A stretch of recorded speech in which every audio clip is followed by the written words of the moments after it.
I'm sure you all remember where we left off last time. You The heart stopped beating. Yes, you were commissioned by these crazy cave dwarves to go find the heart of a monster that you doubt exists, and you, in collaboration with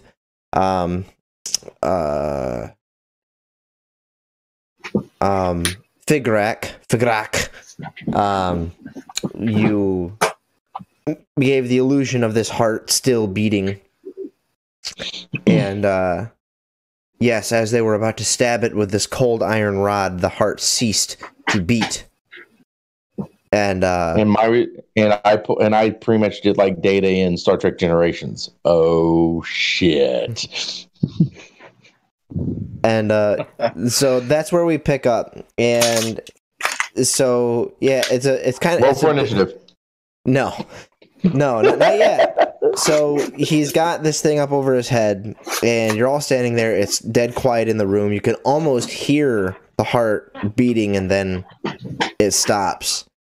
And then he's staring at it, and then his muscles like relax a little bit, and he lowers it down, and he kind of tilts his head a little bit.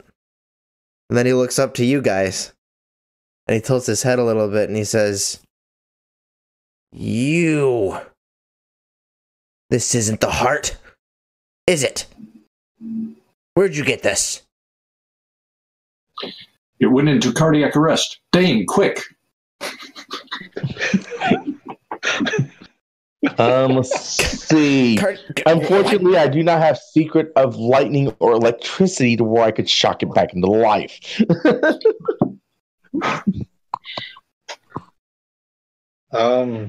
That was... We have our things, right? Yeah. Yeah. We just don't have supplies that we need. I put a confused look on my face. I'm like, well, that's what... You sent us to these exile guy to try and figure it out, and this is what he pointed us to. The exile. Yes, you told us that's a good lead. We went there, and he led us to a creature, and this is its heart. Now, out of character, they didn't tell us that it had to be beating, right? No, you learned that from Figrak. Okay, so that's okay. Yeah. Yep, you learned that from him. He knows the legend well. Figrak is the exile. Yes. Okay. Sorry, I was having a brain freeze there. I don't want to say his name to these doors. That's why I said the exile. Yeah, and they'll say the leader. They all have their heads turned to you when you're talking, and then when you finish talking, they all look back up to the leader, and then he says, "No, he must have tricked you. Yeah, he's tricky. Now you're working for him. You can't be trusted. How do we know we can trust you?" Throw your pepper on us and see. And he gives a look like, why hadn't he thought of that before? And the shamaness dwarf will come by, and from seemingly nowhere, she pulls like some sacks of pepper from, you don't know where she was hiding them, and she just again all over you guys. Yep, even you, Korak. And I'm very tempted to do a performance check to try and fake like a. That's up to you. Oh, I was say, wasn't there a trick that Korak had to do to make sure he didn't sneeze, or was it something like that earlier? For comedic effect. Yeah, I think it was willpower. Well, I think I did an endurance check. Okay, so one of those two. I'm actually not going to do that. I just think that'd be really funny. Yes. You notice when he snaps his fingers at the shamaness woman, he calls her by a name, and that name is... good lord, these are difficult to pronounce. The name is Good Lord, huh? Okay. Good Lord.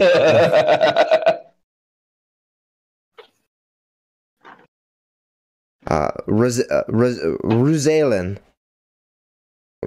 My eraser is shaking the screen. Ruzalen.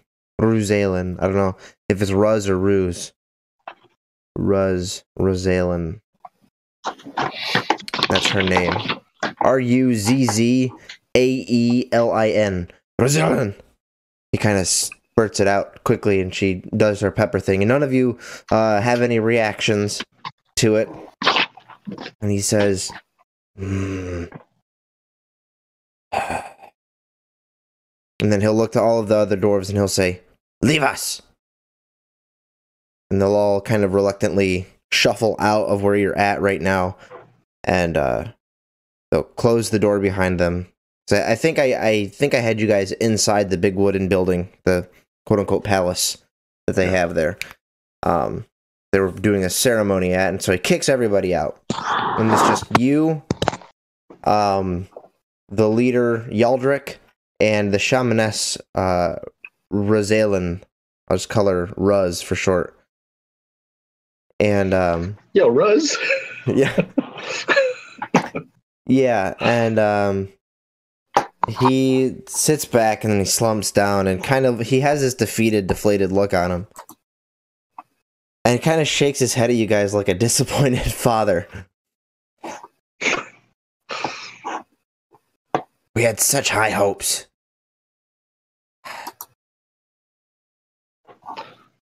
I'm curious. Have you ever thrown the pepper at the exile? He thinks about it. Like, well, You claim he's either in cahoots with or actually the changeling himself. no, he couldn't be.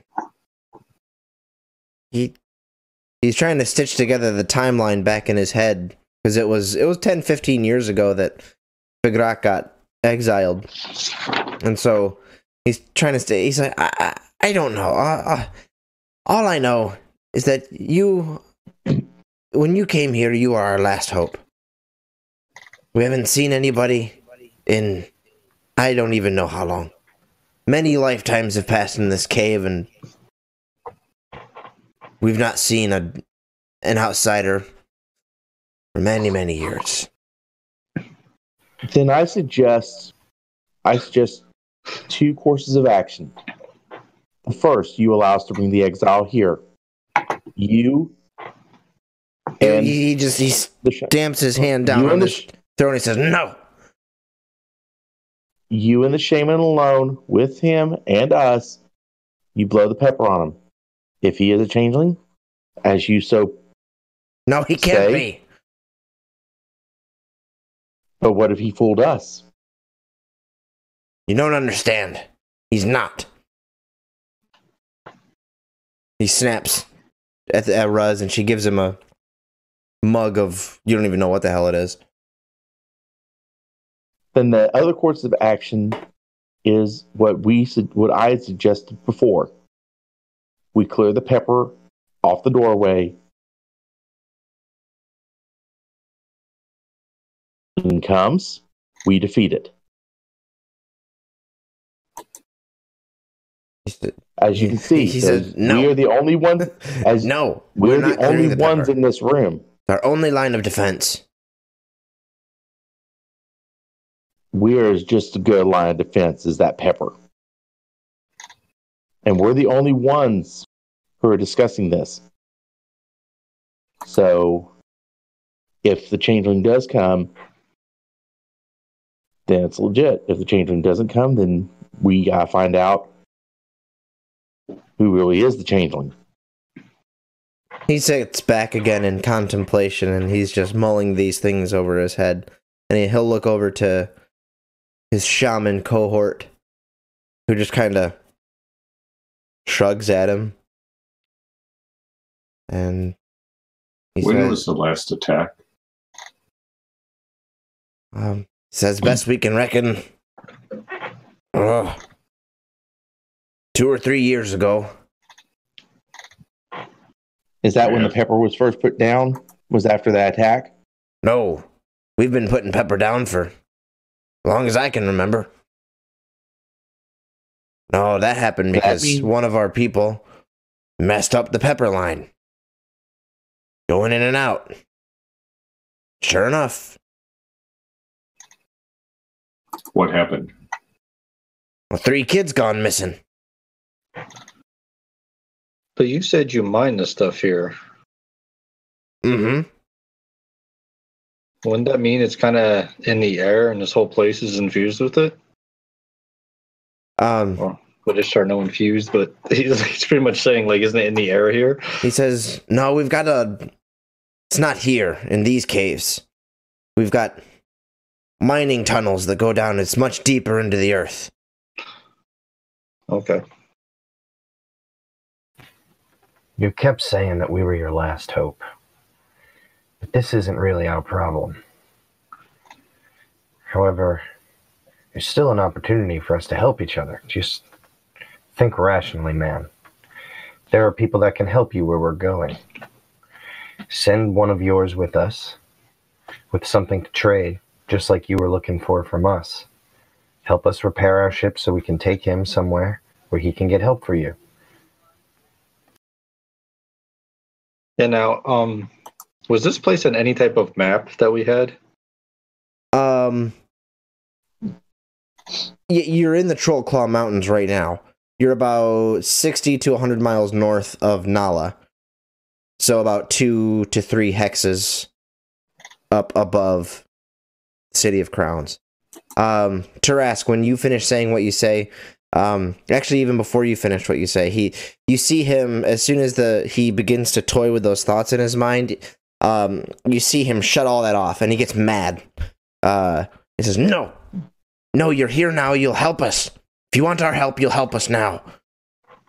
Then if you want our help, you listen to what we have to say, and you listen to the offers that we make. Because at this point, it's either you help us and we help you, or we don't help each other at all. And then you're right back to where you were dealing with this changeling.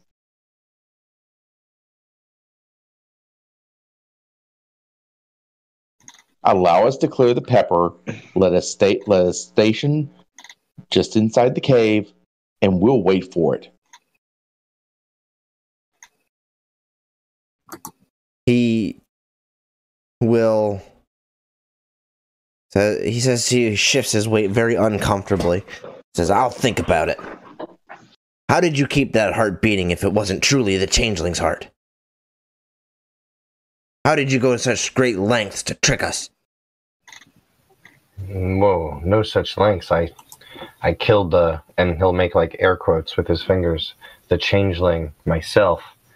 We followed the exile's instructions as you instructed us to do. He told us that the changeling took the form of a deer out in the woods. He told me to hunt it. He said that when I did, I would know it to be the changeling. I killed it. When I cut it open, its heart was beating. We brought it back. There's nothing more to see. Nice. Make a charisma, if you have deception or persuasion. You can add those.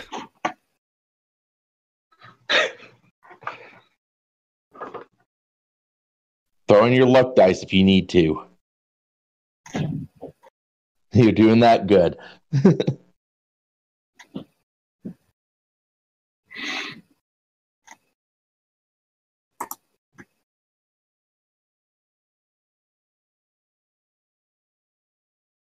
You're talking, but we don't hear you. I keep forgetting that I'm pushed to talk. That was an exciting set of rolls. My original roll was a 5 and a 2 for a 7. And my luck dice was a 6.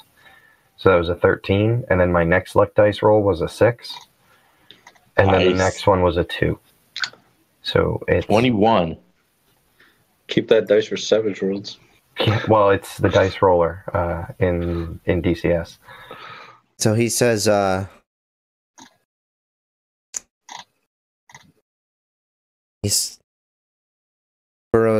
he rubs his chin a little bit and he says, well,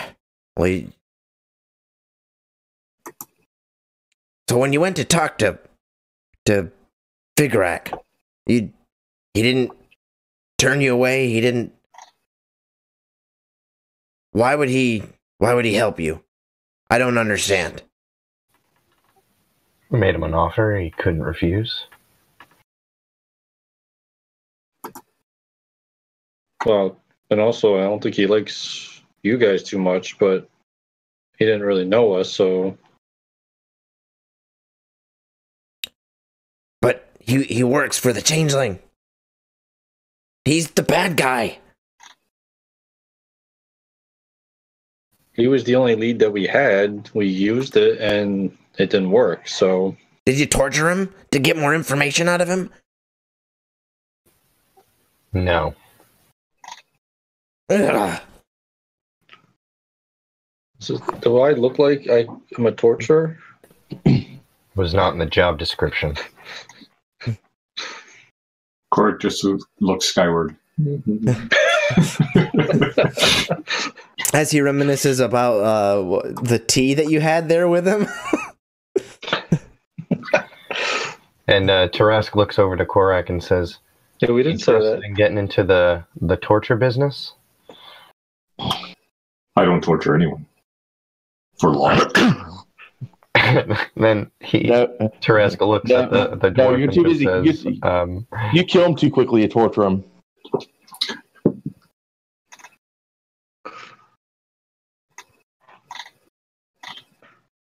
Oh, What was that, Rory? You were in the middle of saying something? Oh,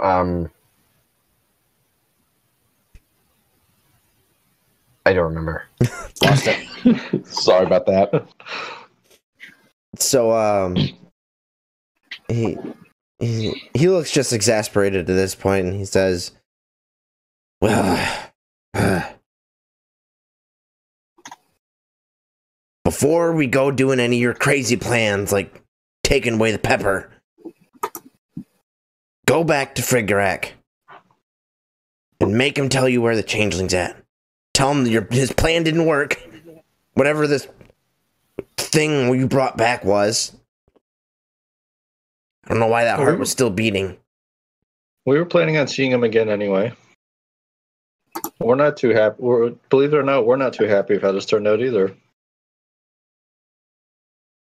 Well, one thing's for sure.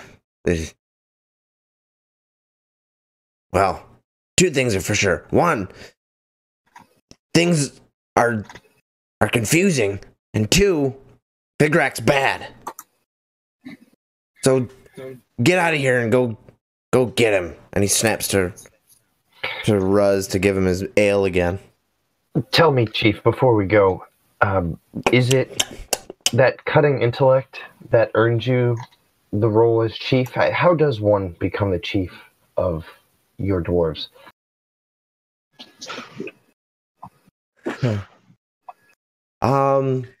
Isteran, it's his going, you loco.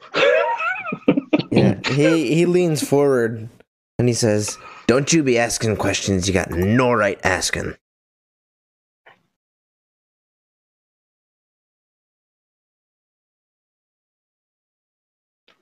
Well, off to see Figrat. Yeah, he stands up and he just, without even saying goodbye or anything, he just walks back behind. So you're all standing there with Ruz.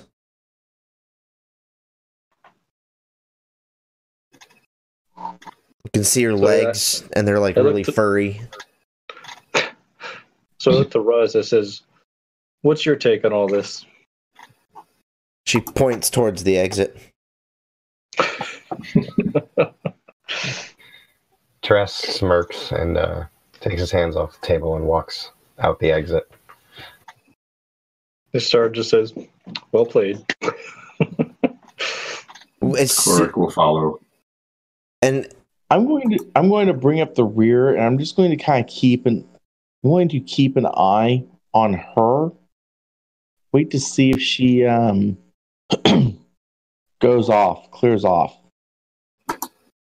She waits until you guys are gone before she waits until we're gone. moving a muscle. She stands there like a statue. Okay. Here's what I'm going to do. When we step out, I say, guys, wait a moment. Okay, well, as soon as you step out, you are completely surrounded by almost every single dwarf in this little cave village. And they're just staring up at you. Some of them have spears, and they're looking at each other. You call that a spear? They look down and... That's a spear.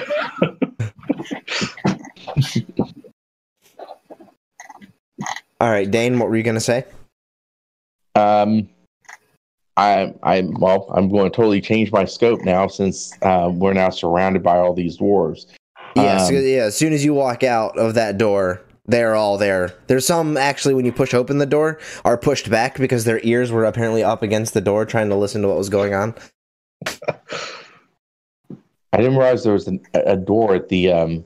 this is the exit of the building. Okay. Yeah, the door that kind of... It's kind of like a portcullis that you saw Yaldric use kind of a key card to shunk into this stone thing. You know, some pretty crafty engineering going on here. And as you approach, you guys kind of walk on a pressure plate, and the portcullis opens up, and there are a few dwarves that stumble backwards at the door opening. Okay. I guess in that case, I'm going to just... I'm just going to proceed onward and pretend they pretty much don't exist. At this point, I'm not seeing them as a threat. My whole goal is to get out and get to our next and head for our next objective. Though I do have some ulterior motives as well in mind, which I'll bring up once we're clear of everybody. So yeah, the dwarves they let you pass through. They look weary of you, mistrusting. And Terrask, you see the one dwarf who's been eyeing you, and she just has this scowl on her face, and she's going.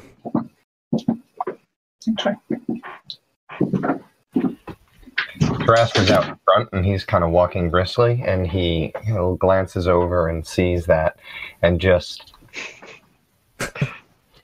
And continues walking. Open your shirt up some more.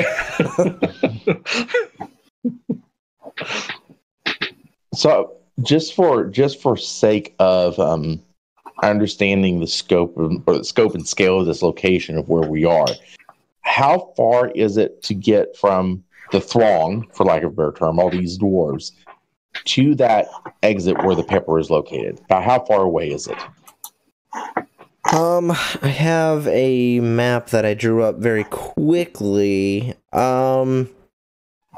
Basically, the general layout is entrance to the cave. Long, stretching hallway, maybe 120 feet long. Cavern. And then it kind of turns to the right. And as soon as it turns to the right, maybe 15 feet forward, is when it opens up into that big communal area where they live embedded in the cave walls, and they all have their own little huts in the walls. And then from there were two ways to go. There was up, which would take you down into the mines, presumably, and down, which is where you guys went to go to the kind of the royal quarter, because then you walk another. So this whole room is a fairly large. I mean, it's a large cavern. Right. I'm terrible with dimensions and stuff like that. So it's a big cavern. What are you getting at? Like, what's the point of knowing? I think he wants where the entrance to the cave is to where this pepper line is. Yeah, the pepper line is right at the entrance of the cave, right at the threshold. Okay. Well, the other part I'm looking at is I was trying to get an idea of distance and curves and things like that to determine if we go, as long as there's nobody following us, is there going to be enough for lack of a better term, blind spot that if somebody would carelessly kick some pepper off of the threshold, would anybody notice it immediately?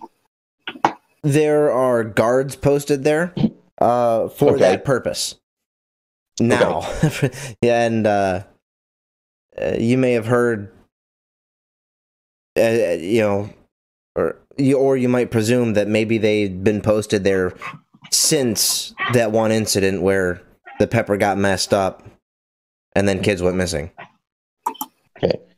How many guards are there? 2, one on either side. Okay. And they stand up as you guys approach, and they watch you move through the threshold.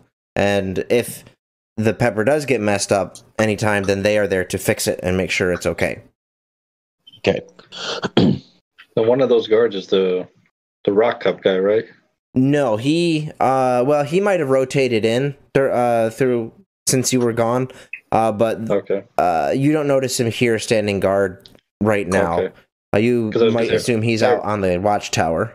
Okay, if I ever see him, I just want to give him like a thumbs up. Yeah, and if you guys make your way back out, he is back up in the watchtower, and he'll see you give him a thumbs up, and he'll kind of give you a middle finger. Oh, okay. Are we? On that note, I have a baby thing I got to take care of. Okay. Okay. Is the position of the watchtower, is that above? Is it essentially directly above this entrance? Above and to the right as you're walking out. To your left if you're walking in. Okay. My paper. Are we away from most of the dwarves now? That's up to anybody who wants to do anything close to the doors. If Dane wants to try something, then or Korak. Which doors are you referring to? Go ahead, Tony. We have the 2 dwarves that are at the pepper line and the 1 dwarf in the guard tower, and that's it. That's right. Okay. Yeah, and the door we're talking about is simply the open threshold to the cave. Okay. Also, the positioning of the watchtower, is it considered to be in front of? If I'm outside looking at this, is it considered in front of or behind the pepper line? Behind.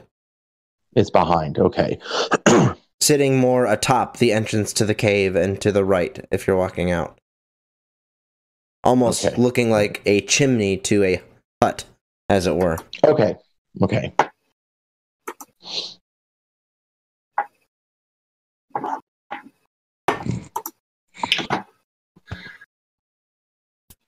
So, Terrask, as you guys get away from the door, the threshold, was there something you wanted to do?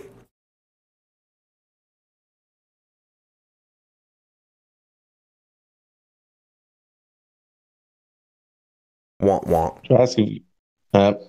You went. I keep forgetting to hit control. Oh. So if we're away from all the dwarves, I would turn back to these guys and I would just say, I think we're going about this all wrong. We're hunting a changeling that we don't know exists. When there's a perfectly good chief we could take hostage and get the things we need. I'm done playing games. Well, I'm done playing games too, but I was kind of looking for a way that we could either defeat the changeling or prove it doesn't exist. I think it's going to be hard to prove that it doesn't exist when they believed it for so long. Mm. And they blame anything that goes wrong on a changeling. So, well, that's kind of why I had in mind to figure out, and obviously we're away from them at this point. I was figuring we find a way to subdue the guards, not kill them, subdue them, and clear the pepper. Get the guards out of the way to where they're not being seen, and when the next shift comes around, they're going, "What the heck's going on here?" And they freak out, and then we have ourselves stationed in such a way that if the changeling comes, we beat it. If it doesn't come, but how long would we have to wait in order to prove that it doesn't exist? Because all they would say is it's not around right now. I just don't see how any of this is our problem.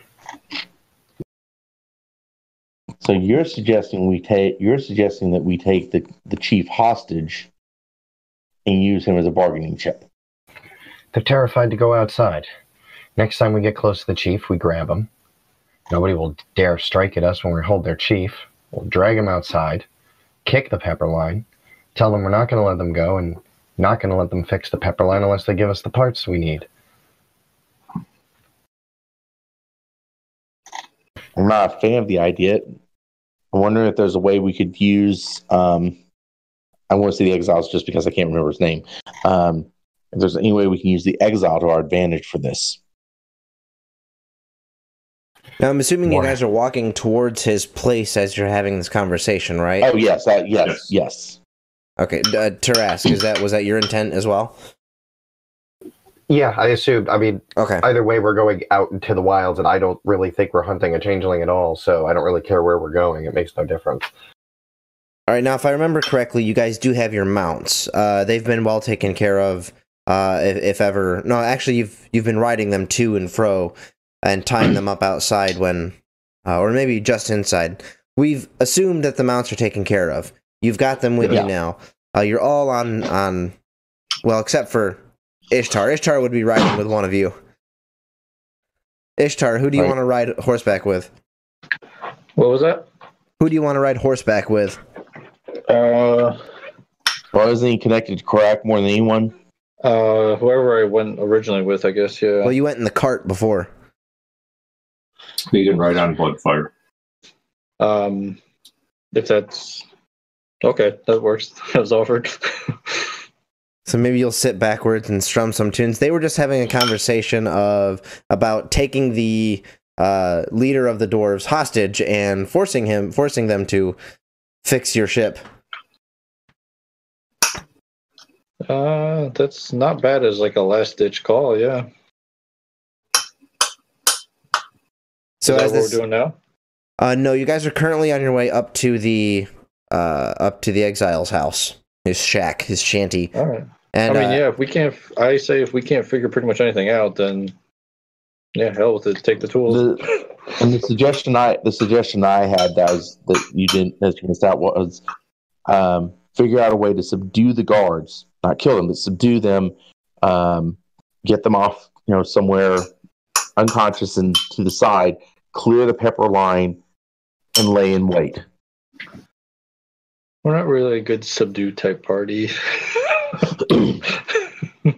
No, but part of my, I guess. I think me and Terrask are probably the only sneaky ones. And I know Ishtar definitely is not good at knocking people out. Yeah, but I can be if I need to. And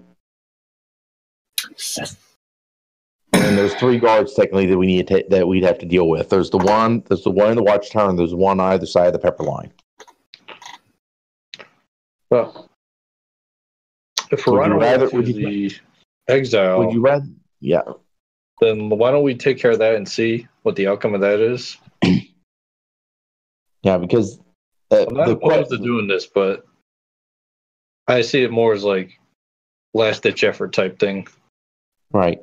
Well, I'm also looking at is which would you rather do? Take out 3 or have to deal with a whole army of angry dwarves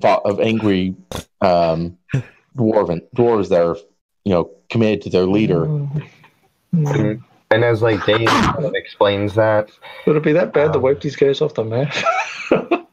like Terrask would be kind of like up next to him on the horse and be like, yes, instead we should kick Pepper and lay in wait for a changeling to come in the form of a possum, and then we can kill it, and its heart will beat forever until we stab it with an iron knife.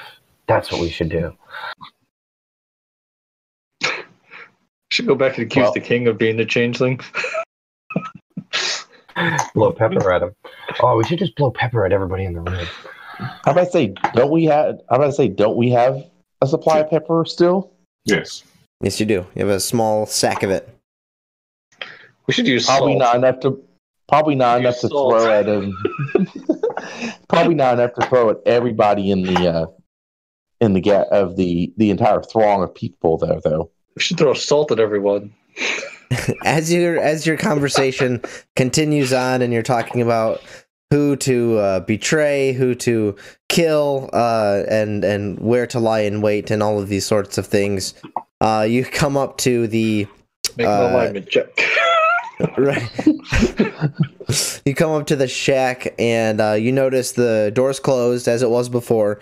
However, when you knock on it, you notice it's locked, and he doesn't appear to be there. You do see, however, there are a clear set of footprints leading from the shack, going back behind the shack and then down the hill behind it. I look to Dane. Is his ward still up? Yes, you would have sensed it. Yeah, I would have sensed it. So, yeah, it's still there.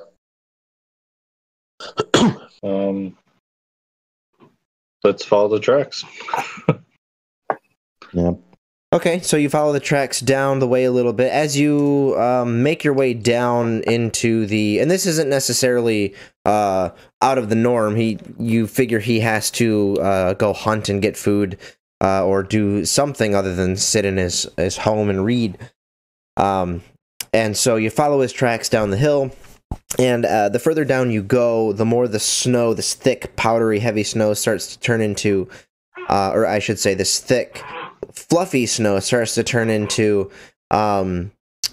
heavier snow as the temperature goes up a little bit, and soon you find yourselves sloshing in that's kind of a good sound. Just it's still like icy and sloshy, and there's still white there, but it's also becoming a little bit more forested. So the temperature's coming up a little bit. You're starting to see more trees and more wildlife, and things of that nature. Still a nice kind of blanket of snow on the treetops and all that kind of stuff. As you go a little bit further into the sparse woods, you can all make perception tests.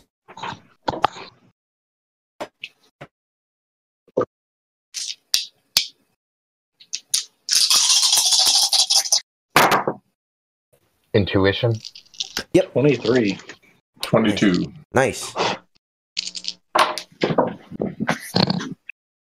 I don't see Jack. He's right behind you. 21. Okay, so everybody but Dane notices. Dane's just picking his nose. Everybody else notices that the ground... His booger was Jack. Right. I don't see Jack. Where'd he go? So as the snow starts to kind of dissipate and turn into frozen foliage and whatever, you notice that there is blood, and in some spots, large globs of blood. Just if this were in snow, it would be like really, really noticeable. It would be impossible to miss. Huge, like foot-long streaks of blood. Some splatters up against trees.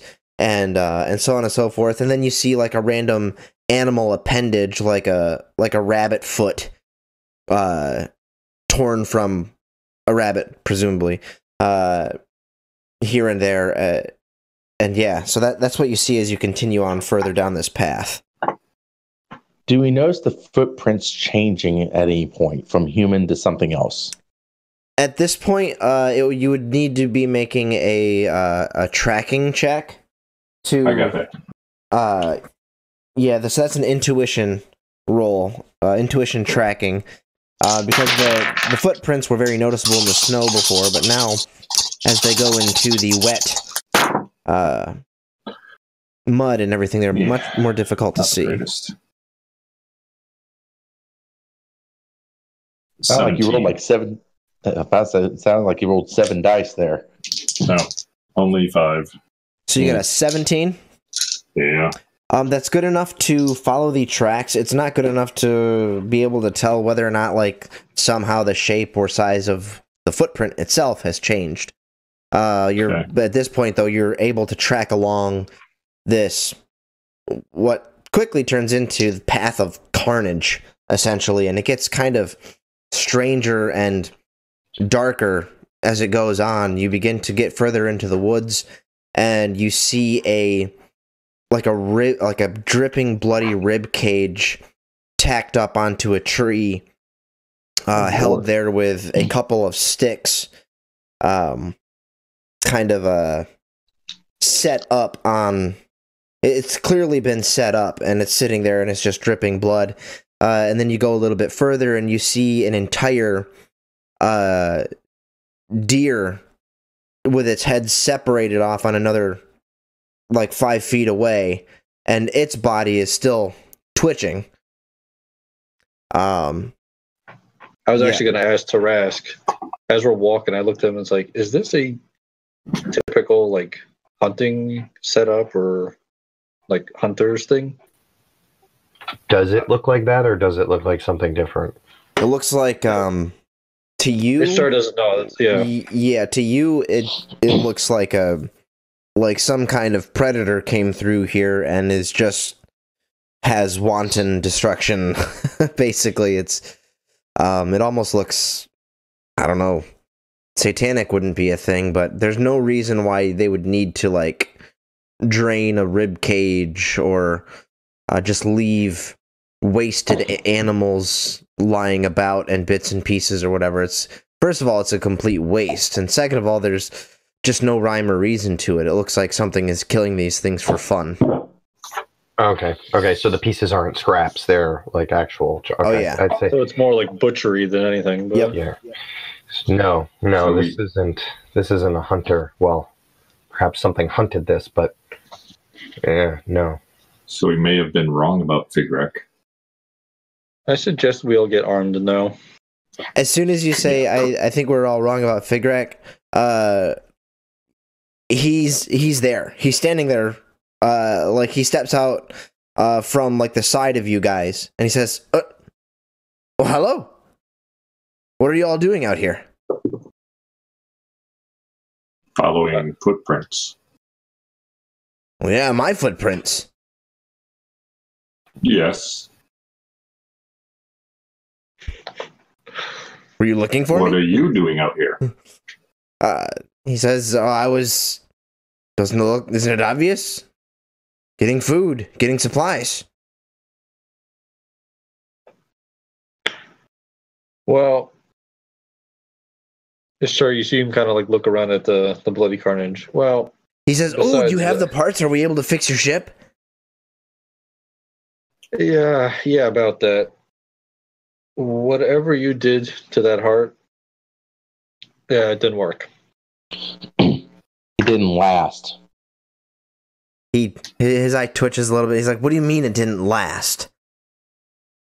It stopped beating. It did just moments after we got there. He looks down to the ground and shifts his eyes. He's like, "I knew I should have concentrated a little bit harder on that spell." Well, are you open to bringing them? Are they waiting for you to bring them another heart? We can do another one. I've got one right here. And he walks over to the deer, and he plunges his hand into the deer carcass, and he pulls it out. And he's like, "Here, I've got one." What are you doing with this deer? He says, "Well, I mean, I'm going to eat it eventually." Why are you hanging it up? So the deer wasn't hung. There was a a rotting rib cage over back, maybe 20 yards behind the way you came. Okay. Yeah. This isn't So a this butchery. deer's on the ground. Still? Yeah, this one's on the ground with its head separated. Okay. But is it like ripped off or cut off? It looks. Let's see. For you.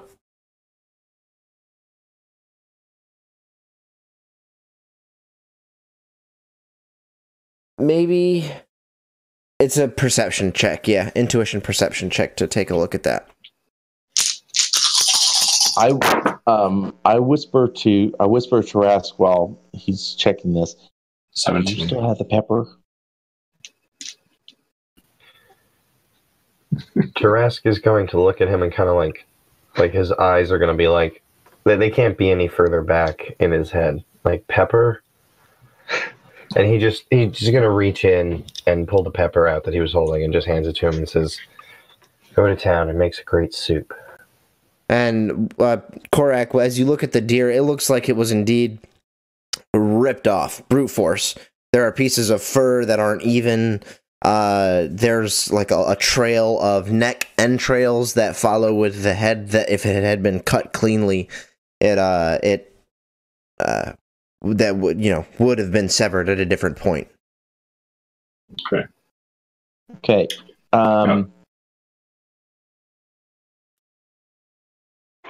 The rib cage that was hanging and rotting. Does it look like a deer rib cage? No, it's wider than that. It looks like, to your best guess, it would be something akin to this world's version of a cow. Okay. I've tried to, as stealthily as possible, take the bag of pepper, and I'm trying to essentially, kind of behind my back, reach in and grab a handful of it. And how close am I to him? How close do you want to be? All I see is Day like jumping over from the pepper on him.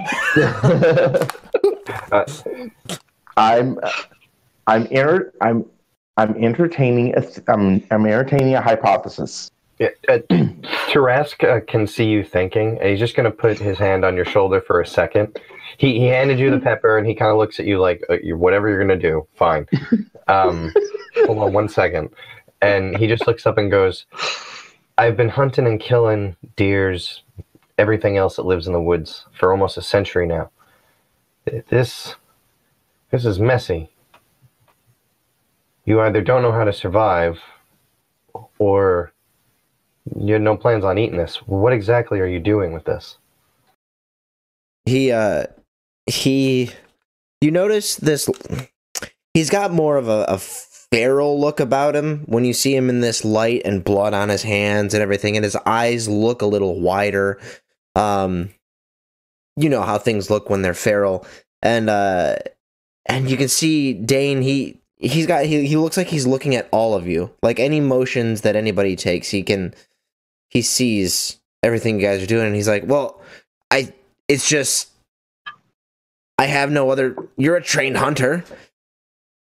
I'm not. This is how I do things. If you don't like the way I do things, then, oh well, I don't care. But I'm not a trained hunter either, and I don't think I'd be that messy. I point to my bow, I'm like, I shoot it with this, and then like a short sword, I'm like, and then I could use this to cut. And How did you catch a deer? He says, do you want the heart or not? Terrask nods at Dane. Okay. And I'm going to essentially do the I'm trying to. No, I'm.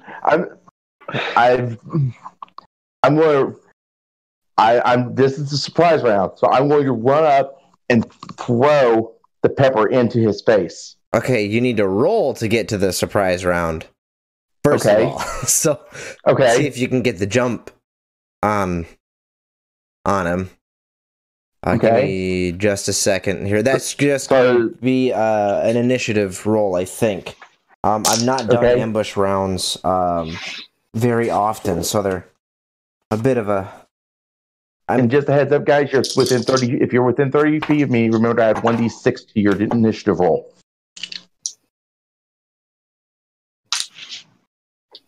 So, because I have a feeling things are about to get interesting. My Okay, arm here we is go. 35 feet long. I'm just out of So, just a second. Only use the ambush turn if one or more participants are deliberately trying to get the jump on the others. Yeah. Blah, blah, blah, blah, blah, blah, blah. So you, Dane, need to make an agility stealth check for me. Okay. However, because you're doing it while he's talking and you're really trying your best to be sneaky about it, I will give you a 1d6 bonus to the roll. Okay. And I'm going to take a luck die on this to help out because I'm only a whopping 3d6 even with that. Okay, and he needs to roll a perception test. 15 with an exploding 6. A 17. Alright, just a second. Cinematic processing. Buffering.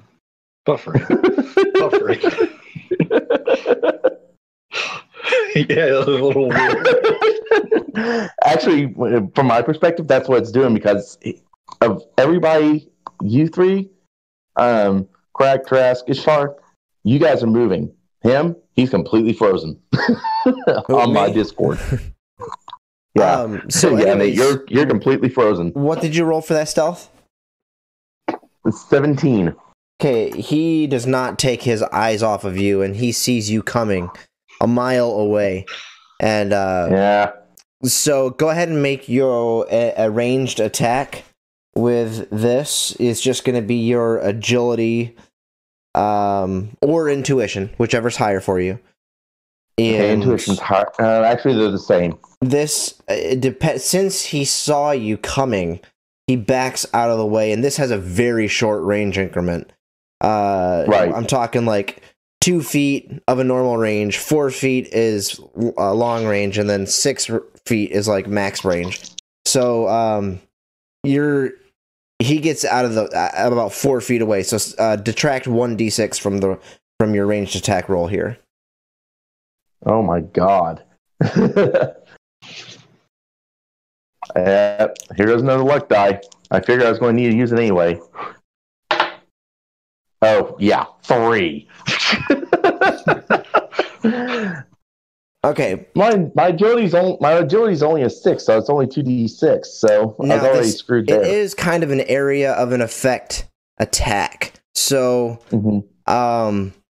it's one of those things where you're kind of heaving it forward, and he's trying to get out of the way. He saw you coming. He gets out of the way. But what I'm going to have you do is roll one more. I'm going to give you one last chance. Roll 1d6 for me, flat, nothing to it. And the die that you get on that will determine the size of the explosion of pepper that, yeah. Okay, here's a question. Can I fall? That's great. Can I follow this with essentially a Superman punch? No, because that you did not get the jump on him, and then we'll have to go into initiative if you're indeed attacking. Yeah. 5. Okay. A few bits of pepper make their way to. You think you might have gotten him with a little bit of the pepper. Okay. And he sidesteps and he looks at you. And he kind of puts his fists up and he says, "What do you think you're doing? What do you think I'm? Think I'm the changeling? Ooh, the big boogeyman?" Everybody make perception tests.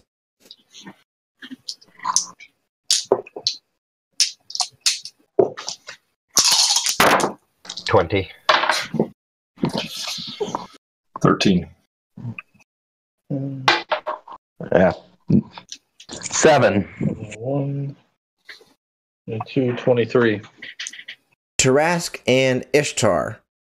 When he goes like this, you notice fresh burn marks on his skin of his right wrist.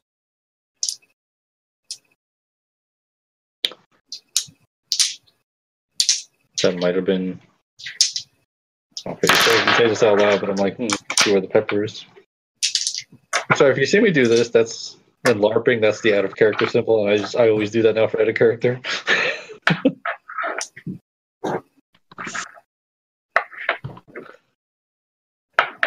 As long as it's not like this. Terrask would kind of see those fresh burns and just kind of so like, because you notice how the burns look, like, are they like, like, does it look like a ring around his arm, or are they like flecks of little burn blisters? What did you get for your perception test again? 20? 20. I got 23. Ishtar, you would notice that you see a little bit of smoke coming from those spots, and Terrask, you would notice that it looks like almost like a burnt plastic kind of look to it. Like when plastic burns, it gets that like warped, pressed in look to it. That's kind of how that looks. And Terrask would kind of like shake his head like, I'm gonna channel Ruz and go, pepper, the pepper. No, but literally Ishtar's gonna like point and says, look, the pepper. He looks down at his arm and he brings his sleeve back up. He says, "What are you talking about?" I look right at Dane. I look at each of them and says, the pepper burned him. Because I have no idea if anyone else saw it. Says the pepper burned him. Ishtar steps back. Terrask kind of gulps and like looks back at Ishtar and then kind of at Dane and then at the little guy. And he just shakes his head. He goes, It can't be that. It's not the pepper. Show me your arm." He hisses at you. Okay. Terrask, I saw it. He has fresh burn marks. They were smoking. As you're talking, Coric's spirit I'm not trying to hide that. I'm whipping actually up. Yeah, I'm not trying to hide saying that. Everyone roll initiative. Yep. So I got 14. Oh my gosh. Yeah, you're not gonna beat his initiative roll, sorry. Straight into it. Right? And if you have tactics or reactions. Gotcha. And that's the name, right? Tactics? Mm-hmm. Yeah, okay, I don't have that. 21. 21? 26. Nice job, Dane. 10. My shock is apparently deeply set. Your shock is showing. I rolled 2 6s and 3 1s. And Ishtar, what'd you get again? 14. 14. All right. So we've got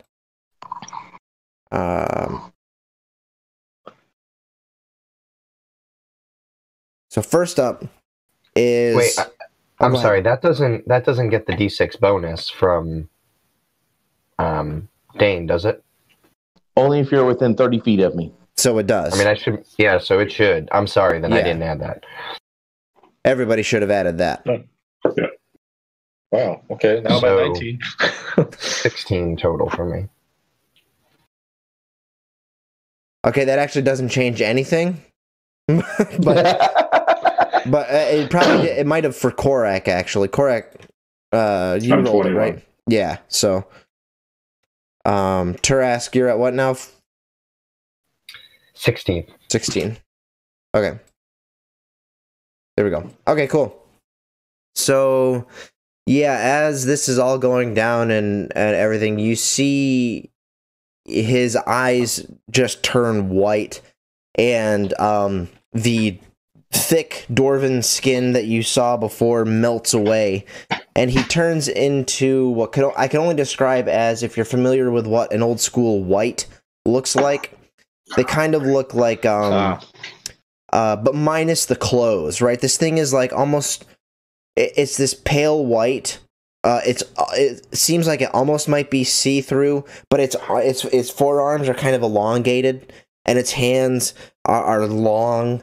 It has kind of longish nails, and it has like these 2 rows of shark teeth, and its jawline comes up a little bit further than is normal. Its forehead is a little bit larger than normal. Its nose is pointed. Yeah, kind of. I found a picture that I was going to put up. I didn't want to look for it as I was describing this. When you said old school white, I was like, I have a first edition white picture. Yeah, and that's really what I was trying to capture, was that long arm look of shambling undead, except this thing seems wiry and and agile. So we don't really know what he is. We just see him like change into something. Yep. And obviously this was not some kind of spirit type creature because it didn't set off my staff. Correct.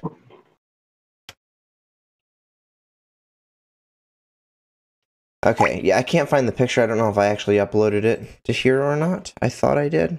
Maybe I only put it on my phone. This is daytime, right? Yes. Yes, late daytime. So it's still light out, but it's kind of that transitionary period where, you know, dinner should probably be being made right about now. So anyways. So you said that I'm not beating his initiatives. My 26 didn't beat him? Correct. Okay. Yep. So, it will... Well, let me pull up his sheet real quick. My God, what was his initiative at? How many dice? It takes a quick assessment of all of you and leaps towards Korak. Okay. With his fangs open, you see teeth elongate as he jumps towards you. Korak, he's going to roll. Here goes a 35. Holy crap! Yeah. Yeah. So basically what happens is he transforms and he leaps with blinding speed, and he jumps on you and he sinks his teeth down into your arm, and you feel this piercing of his teeth go down in, and it feels like venom, you know, as it sinks its teeth down in, and then it pushes itself off of you, does a backflip and lands, and by the time it lands, it has transformed into Korak. Naked Korak, but Korak. Okay. And now I need to pull up the sheet that you sent me on earlier. Oh boy. Okay. Now, with it being naked, is it going to be under its defense, or is it going to be Korak's defense? But you don't know because he's not wearing armor. Attempt to punch it in the face. I know. That's why I'm kind of curious to see where this is going to lead. I guess I'm next, right? It still has another action that was considered only its first action. It was a special move that it can do. The second move it's going to do is going to depend on... I downloaded that on my laptop, but not on this desktop. So give me just a second. It'll only take a couple seconds to download right quick here. Save file. Saved. Open.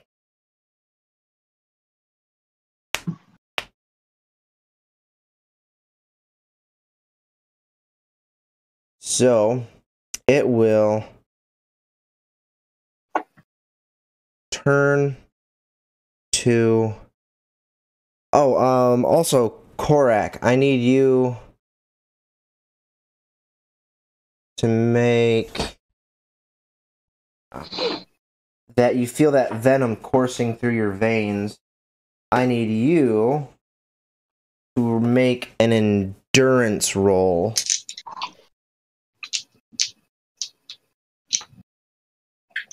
Okay, just endurance. Can I add hardy to it? You can add hardy. Yep. Okay, good.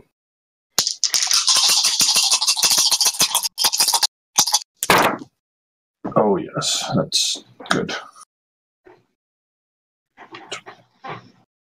32. Ooh, very good. Nice. All right, you managed to stave off the effects of this bite. However, you're instantly reminded as you feel this coursing through your veins and then quickly stifled by your endurance. You quickly remember that there was that dwarf who had the salt plague in the mines. Oh, shit. So yes, it will turn to you again, Korak, and it holds its hand out, and it mutters a spell. And this time it's going to be... I don't know spells. No, you don't know spells, but the changeling knows spells.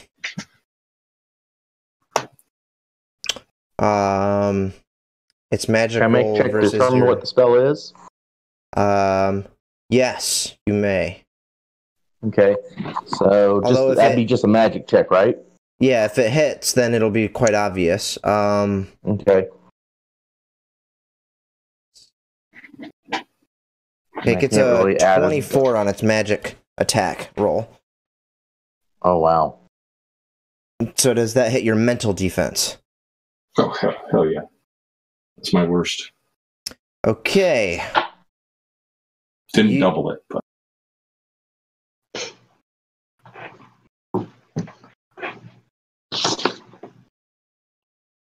Where to go? I can't wait till the eroded version of O.L.D comes out, so I don't have to pull up this PDF for statuses. Yeah. It's not fatigued. It is... Oh, did we just lose? We lost Russell. Oh, there he is. Okay.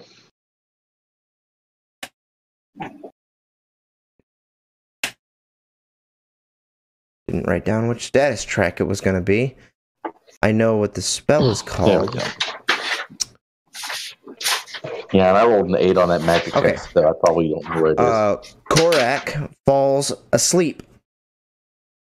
He hits the ground, snoring. So it went right from... Past the first bullet point. That's why it costs... Or no. Okay, never mind. It takes 2 actions to cast a spell. He couldn't have cast that. So I'm sorry. Okay. So that didn't happen. Instead, now that I have your sheet open, so sorry. It is going to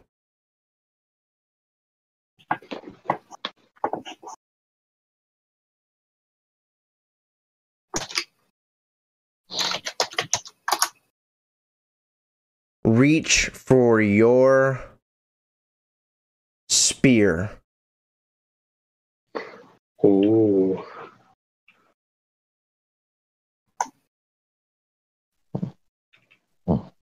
And gets a 29. Okay, so what is that hit. against? I mean, is that my meeting? Yeah, he's trying to grapple you and pull that from you. So let's see. We'll say that it's not an exploit or anything that he has, so he's just trying to rip your spear from you. And he's not going for the one you have in your hands. He's going for the other spear that you have. Okay. Because he knows that'll be easier to get. So for you, I just need you to make an agility. If you have dodging or acrobatics to get out of the way of the grab. Yep. Okay.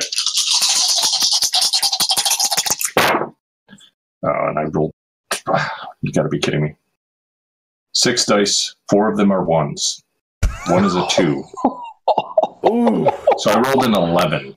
Wow. Wow. He has your spare spear in his hand. In his hands. Not your basilisk tooth spear. And it is now Dane's turn. All right. Am I in position to flank? You Or could use a move require- action to very easily be. Mm-hmm.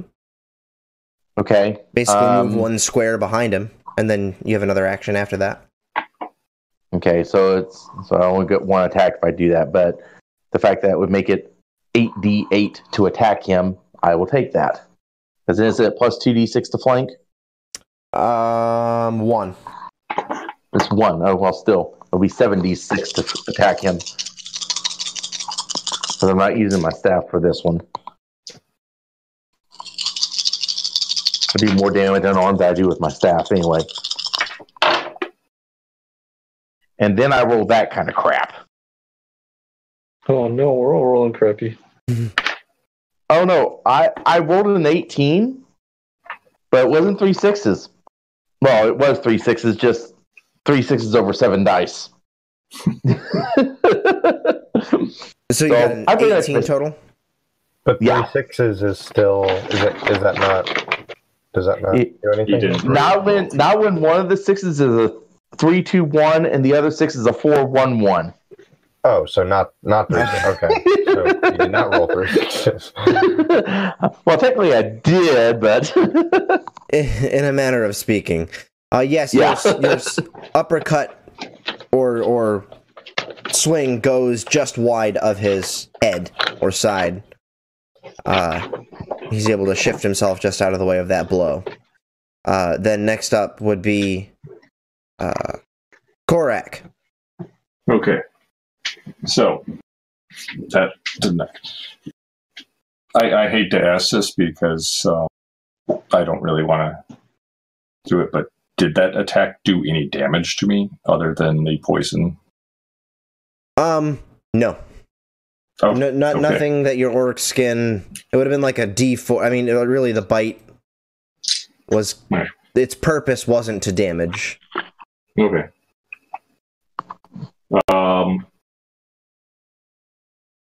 Yeah. Although I do have a damage listed for it, but Okay. that's okay. Okay. So Dane is flanking him with me. yes. Okay, so I will do that. I am going to invoke my new exploit. I am going to smite him. Smite. Nice. So, when you use strike through stone, you see the symbol on your shoulder, or at least you can, if you don't see it, you can feel it. There's a burning sensation come from it, and then move down into your entire weapon and your hands, and it feels as though you can strike anything. This, on the other hand, you feel a quick charge, and it goes to the tip of your weapon, and you can feel the direction coming towards the monster or the beast, your target, that it's intended for. Okay. Okay, well, 3 6s would be great. I critted the normal way with 3 6s. So that's 26, 32. That's a hit. Okay, and it's a crit. What's So crits again? you will explode your damage, and you are doing slashing damage, I believe. Yes. Oh wait, I'm looking at the wrong thing. Slashing Oh, no, damage is DR. going to be bleeding, I believe. Okay. So that is 46 plus 3. Then I had my holy damage. Does the holy damage explode as well? Yes, that's an awesome idea. I love exploding Okay. stuff. Okay. So 5d6 plus 3. Yeah. And and not a single one exploded. Damn. Oh, jeez. So that's 9, 10, 11, 14 points of damage. All right, and he is currently bleeding. Okay. Which means, remind me again what that means in terms of. The first track of bleeding, he gets dealt 1d6 damage at the beginning of every turn. The second, if he gets critted again, he'll take 2d6 damage at the beginning of every turn. So 14 points of damage. He is unarmored. Where are the hit points listed on this sheet? Good heavens. Because he's naked. Wait, on his sheet? No, yours. There it is. Oh, yeah. Okay. So, Oh. minus 14. I hate math. Be 20, Do you want me to tell you what it is? I got it. Okay. Okay. That's your first attack, right? Oh, yeah. That is my first attack. Oh, yeah. Do that again.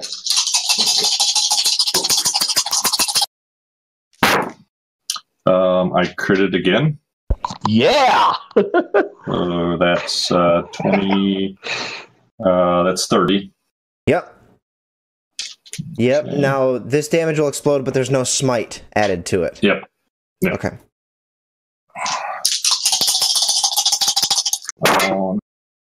Okay, so that's much better. That's 19, and I have 1 explosion.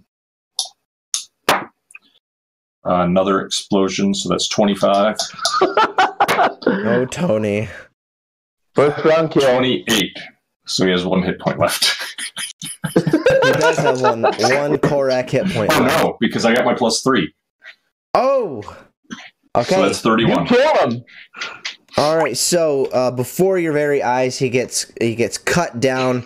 And everything, and he reverts back into the beast that you saw him as before, and it hisses at you, and it will now it knocks it back a little bit, so you lose your third attack chance on it. As you knock it back and you knock it down, you knock it out of its form, it falls back down into the ground, and it reverts back into its form, and it's looking around at all of you, hissing. And then next up would be Ishtar. All right, I think Ishtar's gonna break out the lute, start strumming like I'm gonna go full blown on the tired track, strumming like a gothic metal.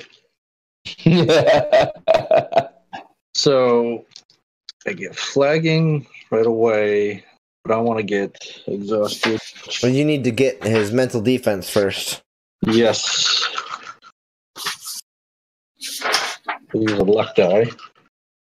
Oh wow. No, just faces. You're playing the ripping part from Metallica's 1. Actually, that works. Yeah, 10. Wouldn't be interesting. No, that's not the part. No. 24. Oh. My charisma performance.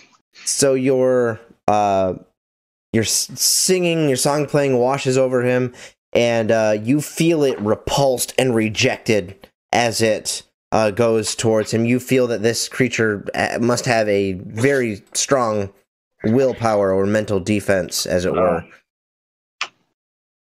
It bats aside your song as though it were folly. I can't get much higher than that. Okay. Stop spending luck dice? That was with the luck die. I rolled a 1 on my luck die. Yep. It says not today. All right. So I'm done.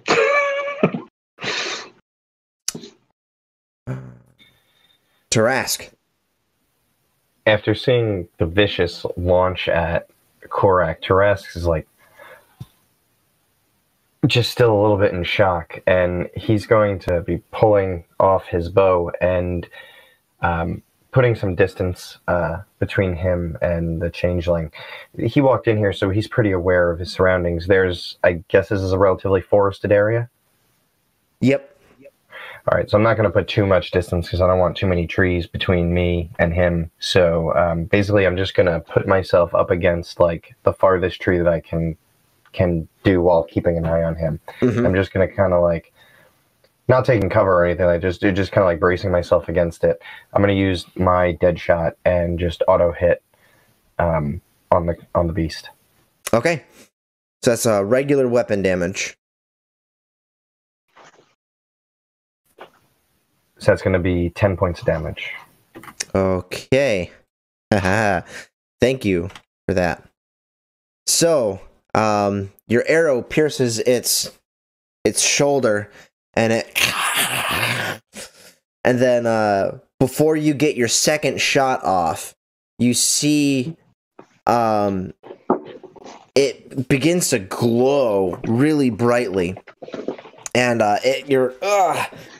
anyone looking at it, which is all of you, need to make an endurance check for me. Do we add anything to that? Nope. Okay, so just endurance. Okay. Just endurance. Yeah, I'm going to spend a luck there. 18. 18, okay. Lose my last luck die here. 11. That's 15. Okay. 14. 17. Korak and Ishtar, you are both blinded. Nope. Well, I can be blinded, but I have blind fighter. Okay. Nice. Okay. Of course you do. But you're both blinded. The shake off is as normal, so it's just a 4, 5, or 6, but it takes an action to shake off. And at the start of each of one of your turns, you are all going to take 1d6 damage, psychic damage, as long as you're looking at the thing. You are taking psychic damage from the pure horror of this thing. Just and then me and Korak, or everyone? No, everyone. Oh. Anyone who's looking at this thing as it is in this state is going to be taking psychic damage. And then it also, you see its teeth elongate further. It's two, fang teeth. And so, Terrask, you have another action to take. No, I don't believe I do, because I moved. Okay, you did move. Okay. Cover, so that should be my first action. Now, since I'm blind, can I technically look at it anymore? That's a good point. No. So yeah. So I'd only take the psychic damage for first time looking at it and going blind, and yes, which I'm about to roll for everybody. Okay. So for Korak, it is 5, and this is psychic, so soak does not apply. Yeah. Ishtar, it's 2. Dane, 2. Terrask, 5. So then, it is going to... It's its turn now. I believe. Let me check. Yep, we're back at the top. It's Changeling's turn. And it is going to jump over to you, Terrask. Does not like that you just shot him in the shoulder. With his fangs exposed, he will, with his new fangs, his newfound fangs, okay, so it just gets an extra d6 there for that.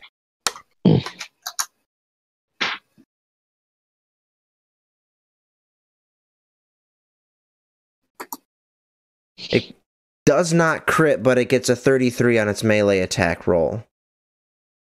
Wow.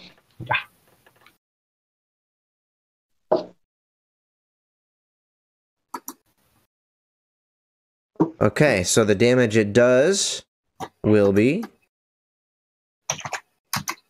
8. And soak applies. Soak does apply. I need you to make an endurance check. Okay. So I'm taking none of that damage. I have 9 soak. Okay. So don't make an endurance check. It didn't pierce your armor. Okay. And it doesn't gain that much life back. However, it is right next to you and is going to... its first attack was a leap attack. Its second attack is going to be just a regular bite down onto you this time, and he's going to try to shake and push down even further into your arm. This time I'm going to deduct 2d6 from the attack. And he gets a 33 again. Wow. Yeah, that roll was a lot better. Lots of 3s and 5s in there. Okay, so now for the damage, it's going to be plus 1d6. That was a little bit better. 17 that time. So now I need you to make an endurance check. And you said you had 9 soak? Yes, so I'm taking... oh, I'm sorry. I just did it. 8, I think, damage. Oh, you had 8 soak. Okay. No. I have 9 soak. 8 damage. Gotcha. Yep. 8 damage, yep. Alright, so that heals him a little bit. And make that endurance check for me.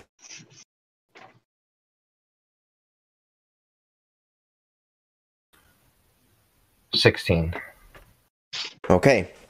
You feel it course through your veins, and you very quickly begin to feel the urge for salt. You feel as though you've been infected by something. Dane, you are up. Okay. How far away is Trask from me? It's probably going to take a move action to flank him again. Basically, you guys were all standing next to each other when this happened. He latches onto Korak, gets beaten back. Now, actually, no, Terrask, when he took a few steps off into the woods. So Terrask actually is a little bit by himself, but he's not too far away. Okay, but it still would be a move action for me to flank. So that's the point. So I'm going to move to flank. As I do so, I'm going to stick my fist into the pepper and then strike. There is no pepper. You shot it everywhere. I thought I only grabbed a handful. Yeah, we had a whole handful. Oh, I thought you took the whole bag and... No, I had the bag. I was holding it, and I reached back and threw some. So I still had the bag of pepper. So I'm sticking my hand in the pepper as I move towards, and then I'm going to punch. Lick your hand first so it sticks. Yeah. All right, cool. 2, 3, 4, 5, all right, 6, let's see if you hit. 76. I would love to get a crit on this. This would be awesome. Nope, no crit, and I probably didn't hit him. 20. Did you add your flanking 1d6 bonus? Yes, I did. Okay. Oh, that actually is just enough to hit. What was that, Rory? I was just going to say, and unfortunately, don't forget to take the 1d6 damage because he's looking at him. That's right. Thank you. Sorry, I'm a traitor. Dane's turn. Yes, thank you. Oh, the bleed damage. 1d6 bleed damage for the changeling. It gets actually 2d6. 2d6 because he critted twice. Corrected? Yes, he did. Yes, I did. Okay. So the first one's a 6. Second one's a 3. So it takes another 9 damage. Okay. And Dane, you take 3 psychic damage. Soak does not apply. Your strike hits. It connects into its back. Okay. So because of the pepper, your damage will explode. And add 1d6 to it. Nice. So 4d6 plus 2. There's 1. 22 points of damage. Very, very nice. It retracts, and you leave a big old burn mark in its back. And yeah, there's a Dane-sized fist in its back now. And it does not look like it feels very good at all. Korak, you're up. Okay. I'm stepping away for just a moment. Okay. Okay. So, how far away is he from me? Oh, I don't know, maybe 20 feet? 20 feet. Okay. So I have to move to him. Maybe a little bit more, but it's certainly within your one move range increment. Yeah. Yeah. Okay. You're blind. I have blind fighter. That's right. Now, that I ignore exploit, does that allow you to, like, approximate the It basically says that I ignore the sight status track? sight Okay. status. Yeah. Okay. Yeah, you're able to hone in your ears quickly. And Yep. Okay. And so I will attack.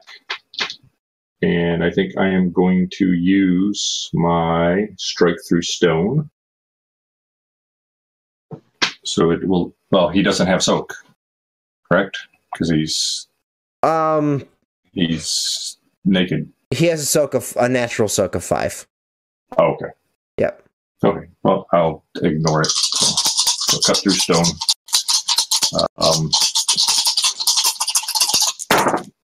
And that's another crit. So that's 10, 26, 30. Yep, that's it. Okay.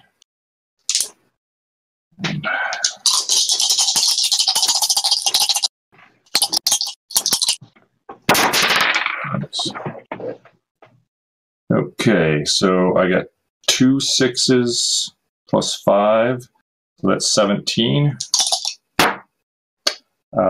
18, 19, 20. So 23 points of damage. Wow. Okay. Please tell me he's dead.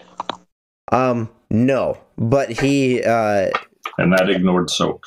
yes, it did. And he is not looking very good at all. He's got like a singe hole in his back. He just got cut up again by Korak. At this point, he looks kind of pathetic. Looks kind of withering and weak. And before he has a chance to really do anything, it's Ishtar's turn. Okay, Ishtar's blind. So I have enduring, so I need a 3 or I rolled a 1 in the shake off. All right, so, and that's an action, right? It is. I'm sorry. So I got 1 action. It's been an left. action like, "Argh."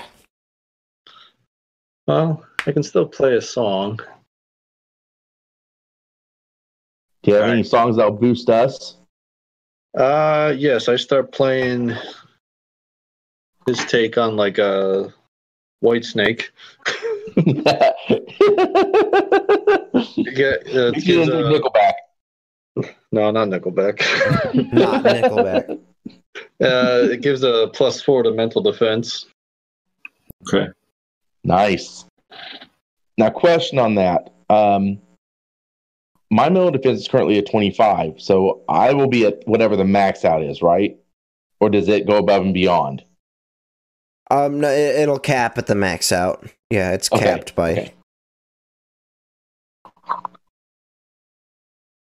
I didn't know if things like that would actually, if it works that way or not. Yeah, I see it as a hard stop, a hard cap, Okay. based on level, basically. But so Ishtar, you're playing your tune. Is it everybody around you? Yeah, because I got projection, so I can get like 60-foot range. Awesome. You all feel his bardic inspiration wash over you, and you feel steeled from mental attacks. I'm still blind. You're like a Ray Charles. Yeah,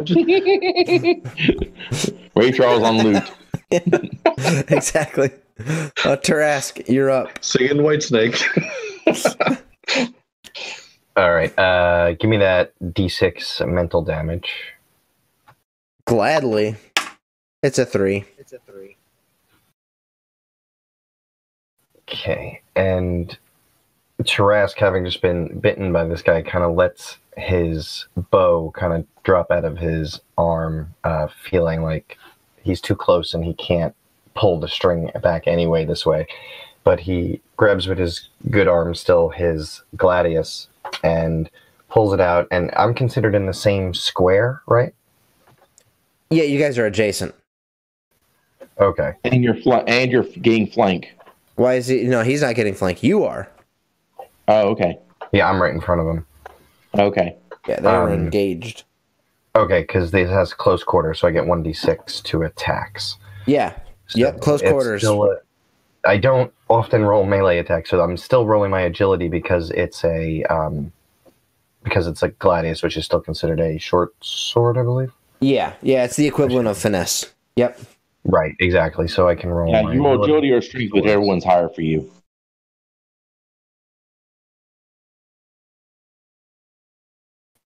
Then plus the extra for close quarters is going to be 66. And that's going to be a 19 to hit. Ugh. Is there nothing else you can add? Throw a luck die in there. Well, that's on my first attack, but I still have a second one. So if that one misses, then I will add a luck dice to my next one, and I'll basically, I'll stab at him and miss, and I'll try to cut upwards. And this one is much better. So basically this thing was kind of grappling you. So make sure you add that 1d6 for close quarters. Yeah, I did. Okay, yeah. Good. So I'm just checking that I exploded because the total is 33, and no, it's like mostly 5s. There's only 1 6, so it's a 33 total. Yeah, that hits for sure. Okay, so that's gonna do, and that's with the damage of the weapon plus strength, correct? Plus the number of strength dice. That's right. Yes. Yep, you got it. Okay. Gotcha. So that's going to be 16 damage. Ooh, wow. All right. So Yeah, it's a 652 plus 3. Okay, so you run it through with your gladius. Your first one, you're like, "Ugh." You try to get it up at its neck, and it just shimmies out of the way. The second swing, you come back around, and you're able to run it right through, and it pierces its stomach, and it comes out the other side, and it, you pierce like a lung or something like that. Do you give it a little twist? Oh, absolutely. I'm in real close, and I'm looking at this like disgusting face, and I definitely dig the sword in as deep as I can. Like the hilt is like going into his rib cage at this point, and I twist. Yeah, as you turn the blade and you grind its insides, whatever the hell is in there, you see its face take on the form of, first it's a young child, and only like vaguely, not like its head turns into a little kid head and stuff like that. It's not like that dramatic, but you see it's almost like a T-1000 Terminator style, where it kind of shifts between all of the different things that it has feasted upon in its life. You see the resemblance of a deer. You see the resemblance of a child. You see Figrak, and then you see another face that kind of surprises you. And it's only for a moment, and only you see it. And it's the face of, what's his name? Yaldric, the chief of the dwarves. You see that face fade in. And then a few other nameless dwarves that you don't know who they could possibly be. And then it withers away into this crispy-looking shell of what it once was. As your sword is kind of poking throughout the other side. In that moment where everything seems to die down, the corpse explodes in this radiance, and you're all blown back about 10 feet from it, and you all take 5d6 psychic damage from the explosion. Holy crap! and that's a pretty decent roll. So it's 10, 14, 18, 21 psychic damage. So it bypasses soak. And there's this piercing scream, and it's just, and it sends you back about 10 feet, maybe Terrask into a tree, the rest of you on prone onto the ground. And you're I'm guessing that, and then I'm guessing there's no heart. Well, I want to give everybody a chance to kind of stand up and all of that kind of stuff before we loot the body and all that. So, right, is everybody still up? Yes. Barely. That knocked me down to essentially half. Oh, I have 5. I'm below half. Yeah, So I got 4. So Korak Korak's just getting started. Korak would roll right back up to his feet. Yeah, I rolled a 6 on my blind check. Oh, yeah. Terrask is kicking and So you can screaming. see how messed up you are now. Yeah, getting knocked on the ground. I'm like, I can see. And I look, oh shit. Oh shit, I want to be blind again. Korak's still blind. Terrask is just kicking and screaming. He's holding his head. He's still up, but he's going a bit crazy. His char falls back down. Not again. But I'll get up and go. I'm going to get up and go over to where the body used to be. Yeah, so Terrask, when you stand back up, you get back up to your feet, and you're trying to shake this off. You were right there when the blast happened and everything. And so your ears are ringing, your head is ringing, you feel like shit.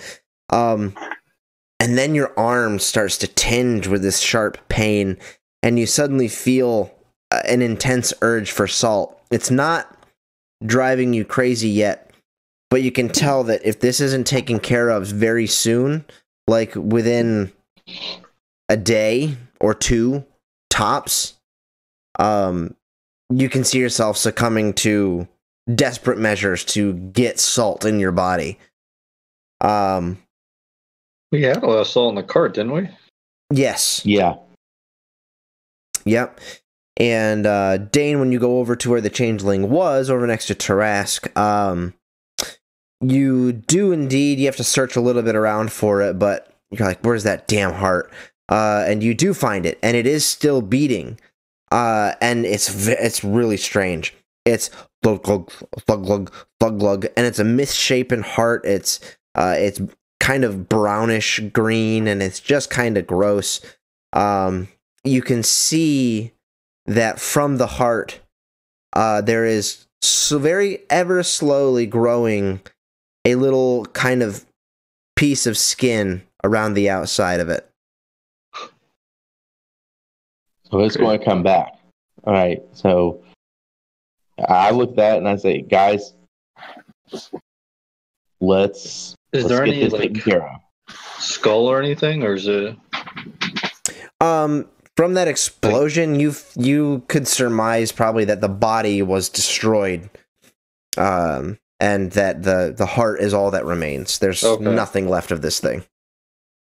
Okay. So with me being behind it, I didn't see it. Did I see it when this morphing was occurring? Was it just the faces, or was it the whole head? It was just the faces, the likenesses. Okay. And Terrask was the only one that saw that. Yep. Okay. I was just curious. From my perspective, what did I see? So, okay. I actually hand the heart over to Terrask, because it's like I'm holding it with a hand that doesn't have any pepper on it. It's like, take this.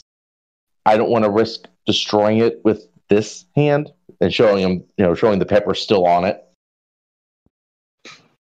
So I hand it over to Terrask. Let's get this back to them, and let's get the hell out of here. Ishtar starts hobbling over, yeah.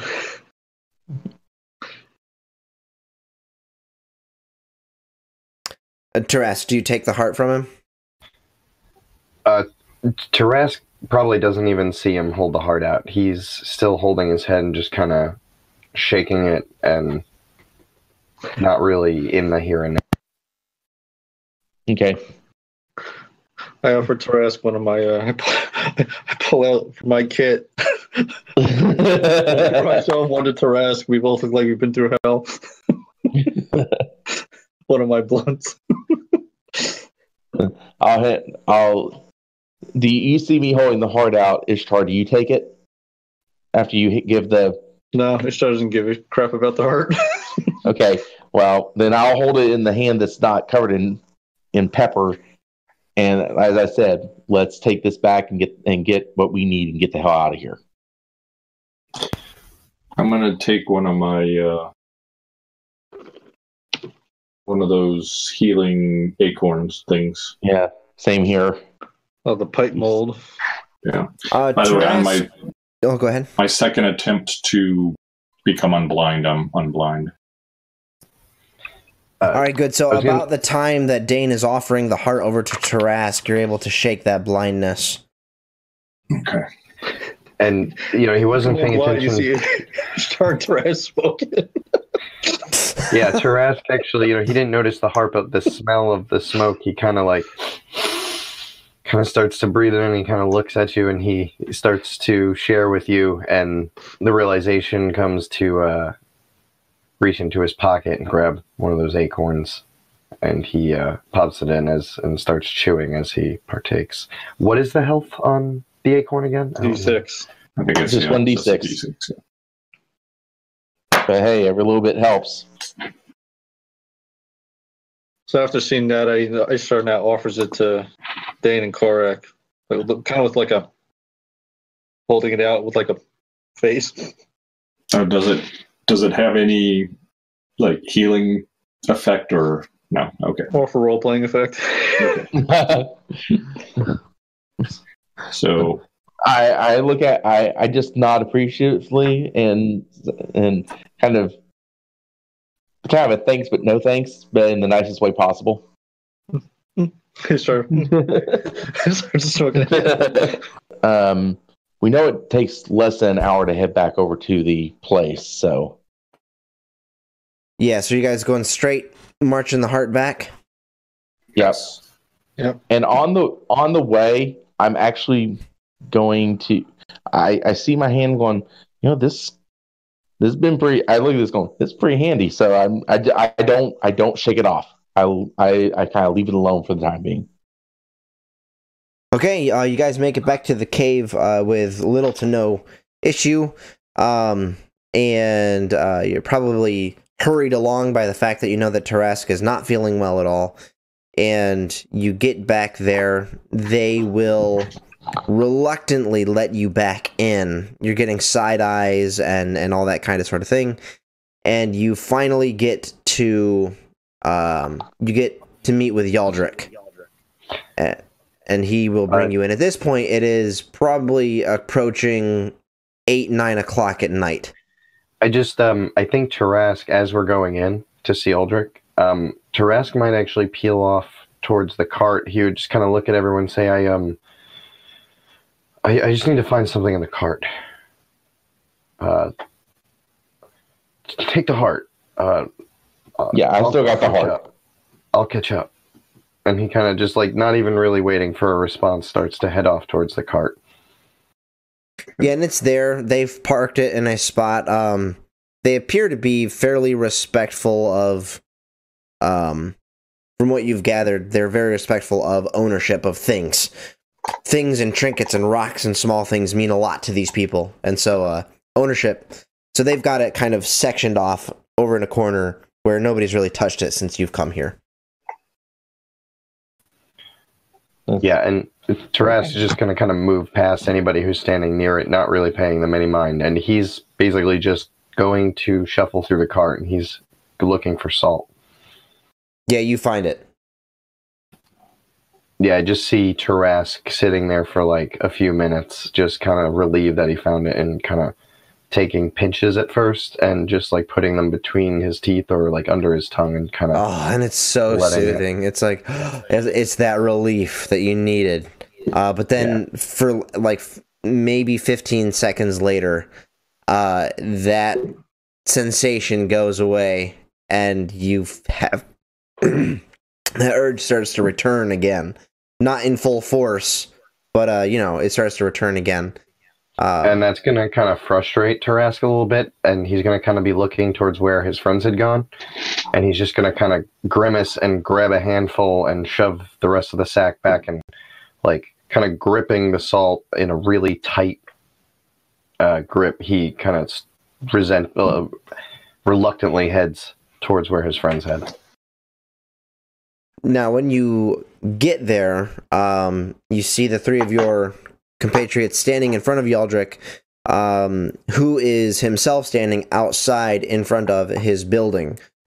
And they are engaged in conversation, and he looks to all of you and he says, "You better have the heart this time."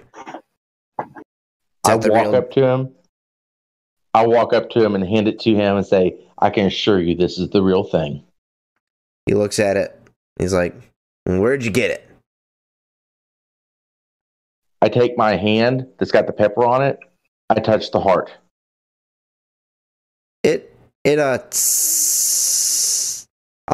seems to it doesn't like you don't feel like, even if this thing were to be doused in a bath of pepper, that it would actually destroy it.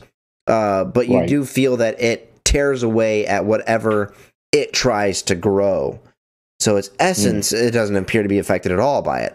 But what it grows from there appears to be very affected by it. And you burn away some flesh in it, and it falls down onto the ground. And he's like, "This is the changeling's heart. You've done it. You've done it. What was it? What is it? Some wildebeest? Was it some boar? Was it a bear?" It was the exiled. The exiled was claimed by him. He said, "Vigrak?" He was bitten by him. He was bitten by the changeling, and the changeling turned into him. I think Vigrak died a long time ago, and the changeling took his form. He says, he shakes his head, and he's like, "I think you're right. Well, no matter. The rest of my family's dead anyway. So what's one more?" And he'll turn around and shuffle and slowly walk inside the castle, expecting you guys to follow him. And of course, you have the whole retinue of dwarves behind you that are following as well. And the ceremony goes, basically, they're a little less like ravenous about doing it quickly and everything, and or at least Yaldric is. Everybody else is like frothing. They want this. They want it done. And except this time, the shamaness, she brings out this cold iron. It almost looks frozen, and she brings it out to him. She kneels down on one knee. She holds it up, and he holds up the spike, and you can see the steam coming off of it from how cold it is. And Yaldric will say, "These strangers have done us a great service today. Let's end this." And he'll hold it up with both hands, and he pierces the heart with the stake. And when he does, the heart will, from the inside where it was pierced, it will slowly begin to crystallize and turn into ice from the center. And until the Bert whole steps back. until the whole heart is solid ice. And then he with the rod still in there, he grabs a mallet from the table next to the heart, and he smashes the heart, and it just smashes like a frozen object, like a normal frozen object. And then the shamaness hurries around, and she gathers up all of the pieces, and begins just kind of. She places them out, and they shatter them all one by one to break them up as much as they possibly can, and then they will basically take the rest of it and put it. Looks like we lost Russell. They'll put it in a grinder. Like they're going like a mule grinder, like it's walking around and everything, and they grind this thing down into dust. And they take the dust and they separate it off into different places, and they will take care of it and everything. Those details are less important as Yaldrix, he comes up to you, all four of you, and he says, "We'll help you repair your ship and anything else that you need. We are very grateful for the help that you've given us here today." We ask that we take your compatriot who is affected by the salt plague. Perhaps we can help him. He says, "It's probably a good idea." And when you all go to get him, you notice that the man is dead, lying inside the cage. He says, he looks back to Ruz and he says, "Did you forget to feed him?" Nah. And Terrask kind of wipes his hand past his mouth.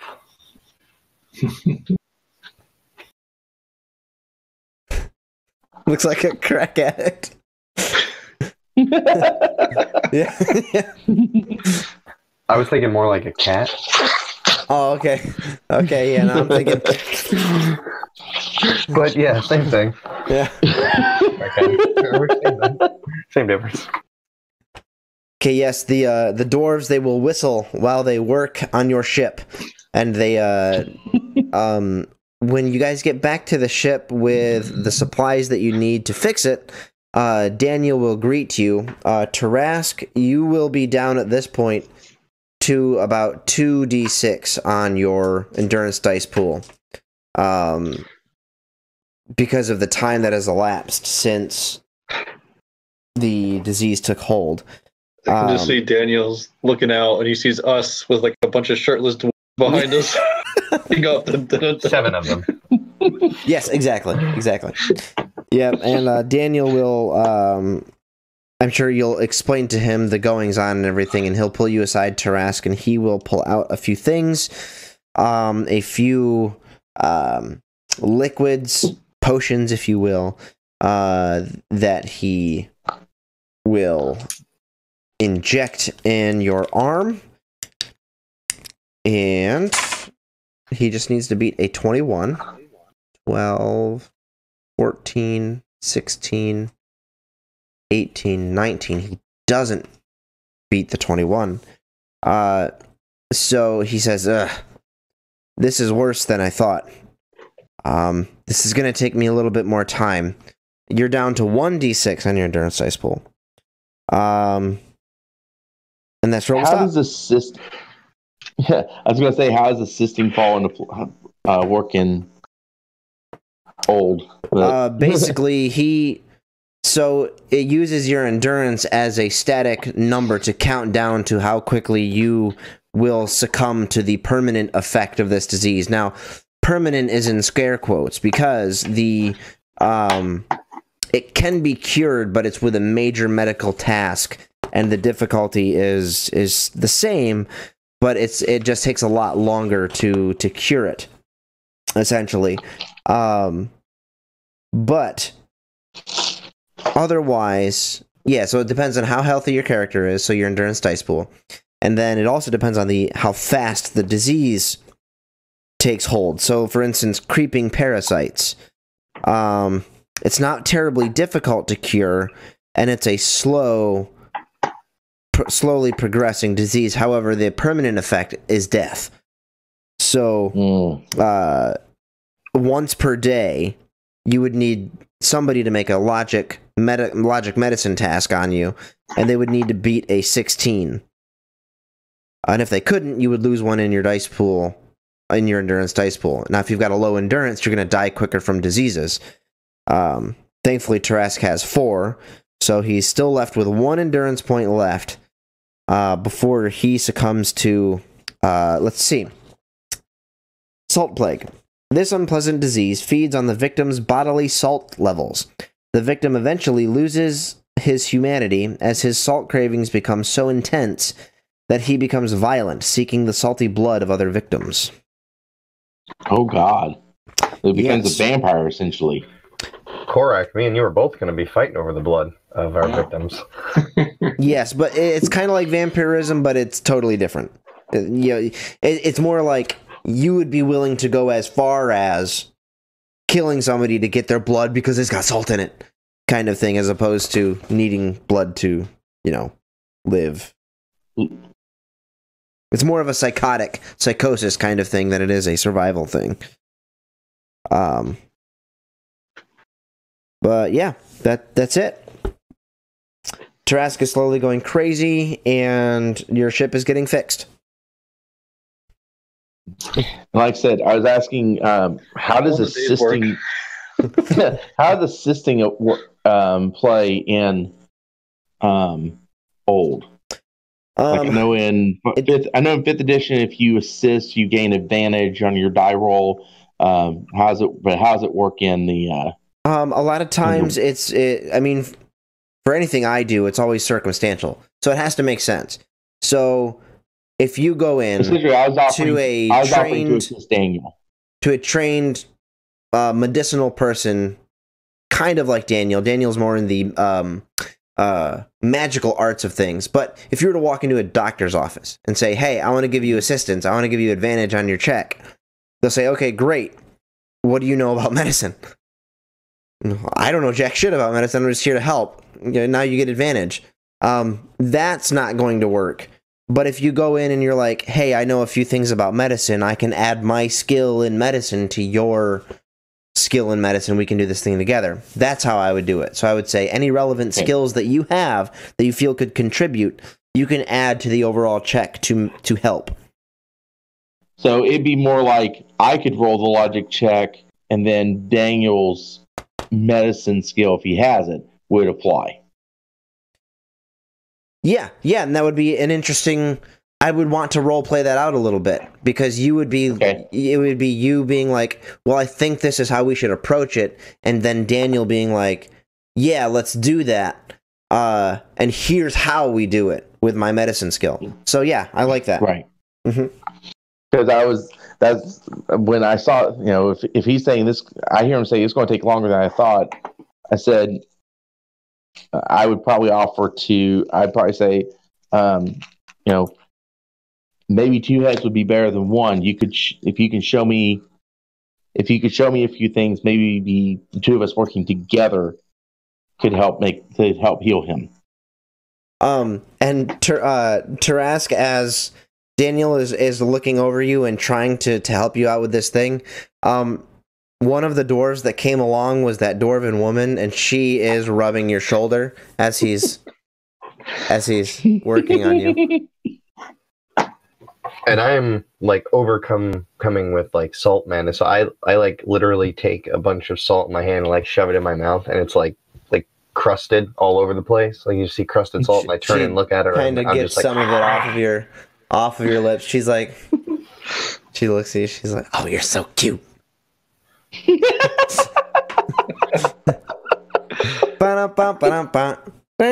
you next week. That's all, folks.